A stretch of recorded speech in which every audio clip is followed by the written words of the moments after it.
হাজার হাজার বছর আগে মা হাজেরা ছুটে বেড়াচ্ছিলেন মরুভূমির বুকে সন্তান ইসমাইলের জন্য এক ফোঁটা পানির খোঁজে।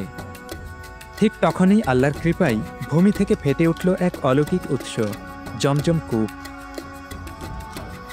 সেই দিন থেকে শুরু হলো এক অমর ঐতিহ্য, যেখানে কোটি কোটি মুসলমান হজ ও উমরা করতে এসে এই কূপের পানি পান করে শান্তি খোঁজেন, আস্থা পান। কিন্তু কোথায় সেই কুয়া?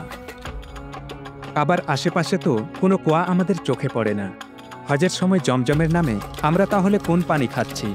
তাহলে কি জমজম কুয়া হারিয়ে গেল? না ভাই, একেবারেই না। চলুন জেনে নিই জমজমের বিবর্তন।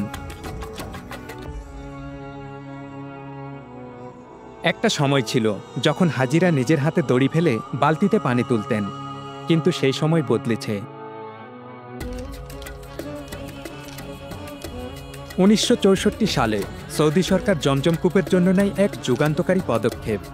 কূপটি ঢেকে দেওয়া হয়, দড়ি ও বালতির ব্যবহারও বন্ধ হয়ে যায়। স্থাপন করা হয় আধুনিক পাম্পিং সিস্টেম, যার মাধ্যমে জমজমের পানি পৌঁছে দেওয়া হয় পাশে বসানো স্টেনলেস স্টিলের কলগুলোতে। তারপর 2010 সালে নেওয়া হয় আরও এক বিরাট পদক্ষেপ। প্রায় $186 মিলিয়ন বাজেটে চালু হয় বাদশাহ আবদুল্লাহ জমজম পানি প্রকল্প। এই প্ল্যান্টে জমজম পানি ফিল্টার ও ইউভি স্টেরিলাইজেশনের মাধ্যমে বিশুদ্ধ করা হয় এবং সেই পানি স্টেনলেস স্টিল পাইপ দিয়ে সরাসরি আসে মাটির নিচের সেই কূপ থেকেই। আর মানুষের স্পর্শবিহীন পদ্ধতিতে স্বয়ংক্রিয় লাইনে বোতলজাত করা হয়।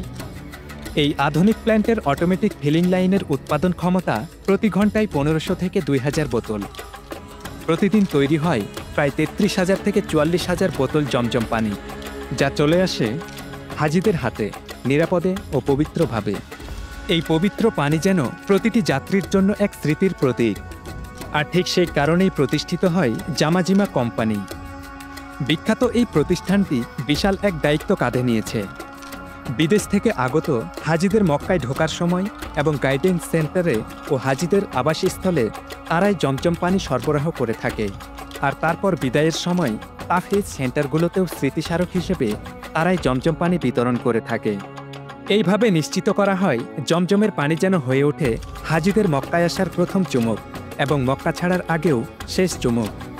আজ হয়তো আপনি আর কূপের মুখে গিয়ে পানি তুলতে পারেন না, কিন্তু আপনি যখন বোতল খুলে জমজম পানি পান করেন, জেনে রাখুন এই জলের উৎস একই, বরকতও একই, আর রহমতও একই।